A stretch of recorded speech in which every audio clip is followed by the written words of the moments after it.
Hello friends, welcome to study with Crazy Guru. Friends, आज हम DRDO septum 10 A&A exam की तरफ से job notification stenographer, clerk, driver और फायरमैन पे निकला है। तो उसमें 1061 पोस्ट निकला है। जॉब जॉब वैकेंसी 1061 पोस्ट निकला है। तो इसका एग्जाम स्टार्ट हो चुका है। 13 मार्च 2023 से एग्जाम स्टार्ट है। आज हम 14 मार्च 2023 का जो फर्स्ट शिफ्ट में पूछे गए हैं जनरल अवेयरनेस का क्वेश्चन हम आपको 100% एक्यूरेट क्वेश्चन के साथ आपको डिस्कस करेंगे। देखिए फ्रेंड्स, सिर्फ हमको यहाँ क्वेश्चन डिस्कस करना बड़ी बात नहीं है। क्वेश्चन हम डिस्कस करेंगे, आगे के शिफ्ट में कैसा क्वेश्चन आपसे देखने को मिलेगा। और आपको बता दें, जितना हम पढ़ाए हैं 90% क्वेश्चन जो हम पढ़ाए हैं आपको, क्वेश्चन वहीं से मिलते हैं। तो आप लोग क्वेश्चन से बने रहिएगा, आपको हम याद करवा देंगे। आपको बोले थे ना, क्वेश्चन जब पूछा जाएगा ना तो हम आपको याद करवाएंगे कि हम ये क्वेश्चन आपको पढ़ाए थे, याद रखिएगा। तो आपको स्टार्ट करते हैं। उससे पहले बता दें, आप लोग चैनल पर नए हैं, चैनल को सब्सक्राइब कर दीजिए और क्लास को शेयर कीजिएगा। चैनल को बोलिए सर कि सब्सक्राइब क्यों? चैनल को सब्सक्राइब करने से ये होता है कि यहाँ पे जो भी जॉब नोटिफिकेशन आएगा, जिस इसके रिगार्डिंग जो भी इन्फॉर्मेशन आए डीआरडीओ के रिगार्डिंग, आपको सही टाइम पे आपको करेक्ट इन्फॉर्मेशन के साथ आपको बताया जाएगा। समझ गए होंगे? चलिए, तो आपको बता दें, थोड़ा सा ओवरव्यू बता दें। देखिए, 75 क्वेश्चन आता है, 60 मिनट का एग्जाम है और आपको निगेटिव मार्किंग नहीं है। तो निगेटिव मार्किंग नहीं है, ऑनलाइन एग्जाम है, तो आपको 75 का 75 क्वेश्चन करके ही आना है, याद रखिएगा। 75 का 75 क्वेश्चन करना है। और सबसे ज़्यादा क्वेश्चन मैथ और रीजनिंग से पूछे जाते हैं। उसके बाद कुछ क्वेश्चन आपको रीजनिंग इंग्लिश से और जनरल इंग्लिश से मिलते हैं। समझ गए होंगे? तो स्टार्ट करते हैं। देखिए, ये नंबर नोट कर लीजिए, 7564864459, शशि कुमार के नाम से नंबर सेव कर लीजिए। कोई भी डाउट हो तो आप यहाँ से कन्फर्म मतलब पूछ सकते हैं। और आगे की शिफ्ट में यदि आपका पेपर हो तो क्वेश्चन शेयर कर दीजिएगा। देखिए, आज का फर्स्ट क्वेश्चन पे आते हैं। देखिए, फर्स्ट क्वेश्चन जो है हम आपको क्लास में ये करवा चुके हैं, याद रखिएगा। क्वेश्चन है, जैव विविधता दिवस कब मनाया जाता है? तो कब मनाया जाता है? 22 मई को मनाया जाता है। समझ गए होंगे? 22 मई को जैव विविधता दिवस मनाया जाता है। उसके बाद आपको बता दे, क्वेश्चन पूछ देगा, आज तो क्वेश्चन पूछ दिया 22 मई को जैव विविधता दिवस मनाया जाता है। आगे आपसे क्वेश्चन पूछ देगा थीम, बताइए। तो आप लोग जो भी महत्वपूर्ण तिथि होगा उसको थोड़ा देख के जाइएगा अगले शिफ्ट वाले। तो जैव विविधता दिवस जो 22 मई 2022 को मनाया गया था, उसका थीम क्या था? उसका थीम था building A shared future for all life. याद रखिएगा, building A shared future for all life. तो ये याद रखिएगा। समझ गए होंगे? उसके बाद देखिए, जैव विविधता दिवस क्यों मनाया गया था? इसका कोई उद्देश्य तो रहा होगा ना। देखिए, इसका जो प्रमुख उद्देश्य था, लोगों को जैव विविधता के प्रति जागरूक बनाना था। जीव जगत के हित में इसके कई महत्व हैं। इसके लिए 90 के दशक में, मतलब 1992 में, आप लोग समझ गए होंगे, जो ब्राजील के रियो डी जेनेरियो में पृथ्वी सम्मेलन हुआ था। देखिए, पृथ्वी क्वेश्चन आपको देखने को मिल जाएगा। पृथ्वी सम्मेलन कब हुआ था? 1992 में हुआ था। कौन सा, कहाँ पे हुआ था? तो ब्राजील के रियो डी जेनेरियो में पृथ्वी सम्मेलन हुआ था। तो उसी समय से हम जो विविधता दिवस है, जैव विविधता दिवस मनाना स्टार्ट कर दिए हैं। तो ये याद रखिएगा, क्वेश्चन यहाँ से देखने को मिल जाएगा। नेक्स्ट क्वेश्चन पे आते हैं। नेक्स्ट क्वेश्चन है, राइट टू एजुकेशन किस आर्टिकल में आता है? तो देखिए, ये भी क्लास नोट से है। क्लास नोट से क्वेश्चन ये पूछे गए हैं। आपको कितना बार आपको बताया था ना, फंडामेंटल राइट्स भाग या पार्ट बोलिए, पार्ट या हिंदी में भाग बोलते हैं, भाग 3 में है। और जो आर्टिकल है 12 से 35 तक आपको याद करके ही जाना है। क्वेश्चन यहाँ से देखने को आपको मिल जाता है, याद रखिएगा। और समझ गए होंगे। और कहाँ से लिया गया है? तो अमेरिका से लिया गया है। ये भी याद रखिएगा, क्वेश्चन ऐसा भी देखने को मिल जाएगा। तो क्या है, राइट टू एजुकेशन जो है आर्टिकल 21A में आता है। क्या? आर्टिकल 21A के अंतर्गत फंडामेंटल राइट मीन्स मूल अधिकार के रूप में उल्लेखित है। ये याद रखिएगा। उसके बाद आपको जब हम महत्वपूर्ण संविधान संशोधन बताए थे ना, उसमें बताए थे ना 86वां जो संविधान संशोधन 2002 आया था, उसमें क्या किया गया था? उसमें क्या सुधार किया गया था? उसमें इसके जो अंतर्गत जो आर्टिकल 21A के तहत शिक्षा को मौलिक अधिकार बना दिया गया। क्या? शिक्षा को मौलिक अधिकार बना दिया गया। मतलब कि जो प्रत्येक जो व्यक्ति है 6 से 14 वर्ष के बच्चे को, उनको शिक्षा, जो अनिवार्य शिक्षा दिया जाए, किस में लाया गया था? आर्टिकल जो 86 से बाद संविधान संशोधन अमेंडमेंट हुआ था 2002 में। तो आप लोग को कोई भी गवर्नमेंट स्कूल में जाते होंगे तो वहाँ ऊपर जो गवर्नमेंट के स्कूल के जो बोर्ड, मतलब क्या बोलते हैं उसको, बाउंड्री है, बाउंड्री के पास, गेट के पास आपको ये जो है आर्टिकल है ना 86वां संविधान संशोधन 2002 देखने को मिल जाएगा। तो ये याद रखिएगा, कहीं भी जाइए तो आँख आँख खोल के ही चलिए। समझ गए ना? नेक्स्ट क्वेश्चन पे आते हैं। लेकिन नेक्स्ट क्वेश्चन से पहले बता दें, कल के शिफ्ट में क्वेश्चन क्या पूछे जाएंगे, तो याद कर लीजिए। देखिए, आर्टिकल 14 देखिए, फंडामेंटल राइट्स आज पूछ दिया तो कल भी क्वेश्चन पूछ देगा। पॉलिटी से क्वेश्चन आपको बनते हैं एग्जाम में, और करंट अफेयर से बनते हैं। करंट अफेयर जनवरी फरवरी मार्च से पढ़ लीजिएगा, और स्पोर्ट्स से करंट अफेयर पक्का पढ़ के जाइएगा। आपको कितना बार बता दिए हम। देखिए, आर्टिकल 14 क्या है? विधि के समक्ष समानता, आर्टिकल 14 में है। उसके बाद आर्टिकल 15 पूछ देगा। आर्टिकल 15 याद कर लीजिए। बोलिए सर, आर्टिकल 15 क्या है? धर्म, जाति, लिंग और जन्म स्थान आदि के आधार पर जो मतलब जो रोक लगाना, मतलब विभेद पर जो रोक लगाना, याद रखिएगा। उसके बाद आर्टिकल 16 महत्वपूर्ण है। आर्टिकल 16, 17 और 18 याद रखिएगा। आर्टिकल 16 में क्या है? लोक नियोजन में अवसर की समानता। लोक नियोजन में अवसर की समानता, ये नहीं कि मतलब यदि किसी के पास जॉब है, यदि किसी के पापा के पास जॉब है तो आपको भी जॉब हो जाएगा, ऐसा नहीं। उस जॉब पे जैसे में डीआरडीओ का ही पेपर भरे हैं, तो किसको, सभी को क्या किया गया है? लोक नियोजन के लिए अवसर की समानता दिया गया है। आप लोग इस पेपर को क्लियर कीजिए और पेपर में आइए। समझ गए होंगे? तो आर्टिकल 16 याद करके जाना है।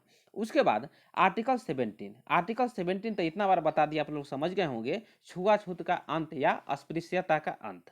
उसके बाद आपको पढ़ना है आर्टिकल 18। आर्टिकल 18 क्या है? उपाधियों का अंत, मतलब टाइटल्स नहीं लगाना आपको, उपाधियों का अंत। आर्टिकल 18 में एक क्वेश्चन बहुत सारे एग्जाम में पूछे गए हैं, ये आपको याद रखना है। समझ गए होंगे? और आर्टिकल 21 ए पूछ दिया तो आपको क्या पढ़ना है? आर्टिकल 20 कल के एग्जाम में देख के जाना है, या अगले शिफ्ट में आपको देख के जाना है। आर्टिकल 20 में क्या है? अपराध के दोष सिद्धि के संबंध में संरक्षण। क्या है? अपराध के दोष सिद्धि के संबंध में संरक्षण। आर्टिकल 20 और 22 आर्टिकल देख लीजिए। आर्टिकल 22 जो है ना, उसमें गिरफ्तारी के संबंध में संरक्षण दिया गया है। तो बोलिए सर, इसमें संरक्षण क्या है? इसमें यह है कि जैसे में आपको गिरफ्तार किया जाता है तो आपको कारण पूछने का भी अधिकार है। क्या?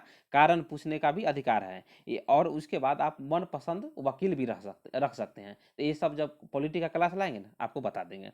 तो इतना याद करके जाइएगा। नेक्स्ट क्वेश्चन में आपको, नेक्स्ट शिफ्ट में क्वेश्चन यहाँ से देखने को मिलेगा, याद रखिएगा। नेक्स्ट क्वेश्चन पे आते हैं। नेक्स्ट क्वेश्चन क्या है? देखिए, एक क्वेश्चन हम क्लास नोट से है, तो जितना क्वेश्चन बताएं सब क्लास नोट से है। लोकमान्य के नाम से किसे जाना जाता है? अब बताइए, ऐसा क्वेश्चन आता है। लोकमान्य तिलक माना जाता है।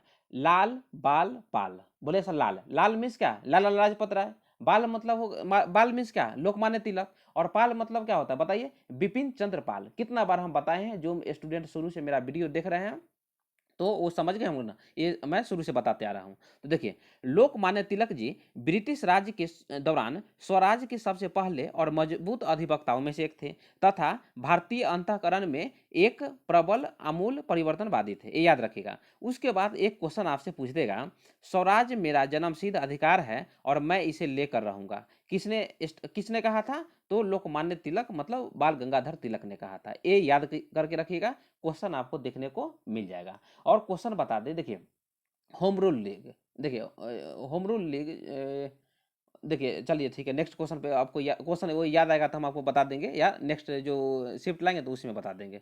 चलिए स्टार्ट करते हैं। नेक्स्ट क्वेश्चन है, नेक्स्ट क्वेश्चन है जो हम क्लास में बता दिए हैं, क्लास का ही नोट्स है। बताए थे ना कौन सा जो मतलब जैसे में देखिए, विधि द्वारा स्थापित प्रक्रिया किस देश से लिया गया है? तो किस देश से लिया गया है? जापान से लिया गया है। याद रखिएगा, वीवीआई क्वेश्चन है। बताए ना, महत्वपूर्ण देशों से जो संविधान में जो शब्द लिए गए हैं उस पर हम सेपरेट वीडियो लाए हैं, और स्टूडेंट लाइक भी किए हैं कि जो हाँ सर अच्छा बताए हैं, और क्वेश्चन यहाँ से पूछने की संभावना रहती है। तो देखिए, क्वेश्चन पूछा कि नहीं, तो ये हम क्लास में बता दिए हैं। जितना क्वेश्चन बताए ना, 90% क्वेश्चन हमारे क्लास नोट से आता है, याद रखिएगा। जो स्टूडेंट है वो समझ गए होंगे, याद रखिएगा।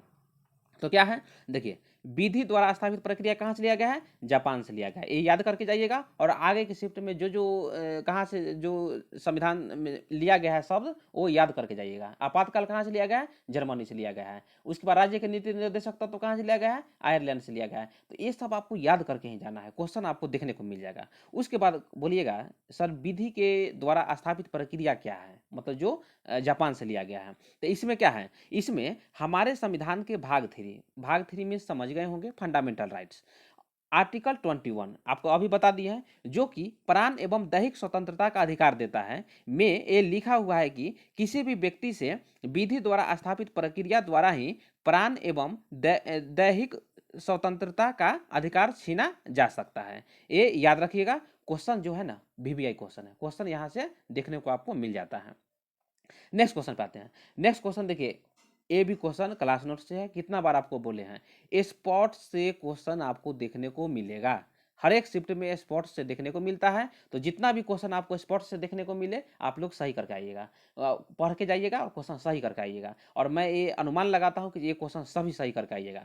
क्रिकेट के तीनों फॉर्मेट में शतक लगाने वाले भारत के पहले कप्तान कौन बने हैं, तो रोहित शर्मा बने। कौन है, हिटमैन, जानते हैं ना, हिटमैन रोहित शर्मा बने हैं। तो ये याद रखिएगा, क्वेश्चन वीवीआई था। नेक्स्ट क्वेश्चन पे आते हैं। नेक्स्ट क्वेश्चन क्या है, देखिए नेक्स्ट क्वेश्चन कल हम डिस्कस किए थे, जो 13 मार्च को फर्स्ट शिफ्ट में एग्जाम हुआ था, उसमें पूछा गया था सेबी का स्थापना कब किया गया था।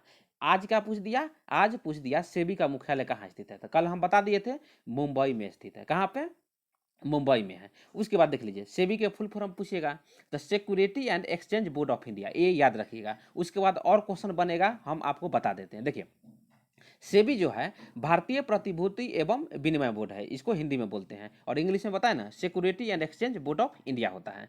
यह भारतीय प्रतिभूति बाजार का नियामक है और वर्ष 1988 में स्थापित किया गया था। कब, 1988 में स्थापित किया गया था। और इसे 30 जनवरी 1992 को सेबी अधिनियम 1992 के माध्यम से संवैधानिक शक्तियां प्रदान की गई थी, और इस प्रकार यह एक संवैधानिक निकाय बन गया। याद रखिएगा 1988 में इसका स्थापना किया गया था, और 1992 ईस्वी में इसको क्या किया गया था, अधिनियम 1992 के तहत संवैधानिक शक्तियां प्रदान की गई और यह एक संवैधानिक निकाय बन गया। ये याद रखिएगा। उसके बाद सेबी के बारे में कल थोड़ा एक मिस्टेक हो गया था, इसके लिए सॉरी, आज सही कर लीजिए।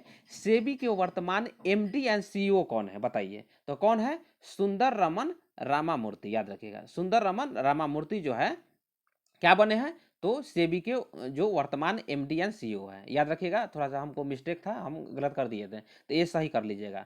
तो सेबी के वर्तमान एमडी एंड सीईओ कौन है, सुंदर रामन रामामूर्ति है। उसके बाद आपको एक और क्वेश्चन पूछ देगा, सेबी के अध्यक्ष कौन है, तो माधवी पुरीबुच है। कौन है, माधवी पुरीबुच। उसके बाद आपसे क्वेश्चन, एक और क्वेश्चन पूछ सकता है, इसलिए बोलते हैं study with Crazy Guru channel पे है, तो आपको देखिए पूरा प्रूफ के साथ आपको क्वेश्चन लाते हैं। ऐसा नहीं है कि जो क्वेश्चन आके आप बता के चले गए।